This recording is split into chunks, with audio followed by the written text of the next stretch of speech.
Our experiment is how many coins can you stack?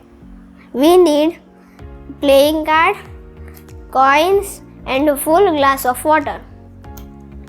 Let's start with an empty glass experiment. Place a playing card carefully on the edge of the glass. Place a coin. Do you see what happened? Repeat this experiment with a full glass of water. Place the playing card on the edge of the glass. Carefully put the coin.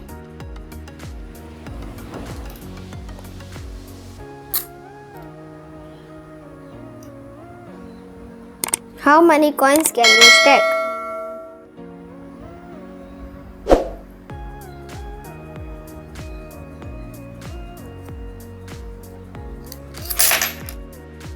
Friends, I am able to stack 3 coins on a card.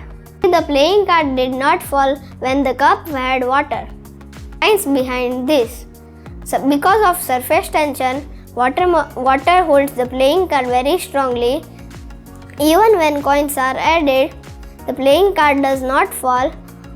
On adding more coins, the weight of coins increases and finally the playing card falls down. Hi friends, I will be back with more science experiments. Hope you like my video.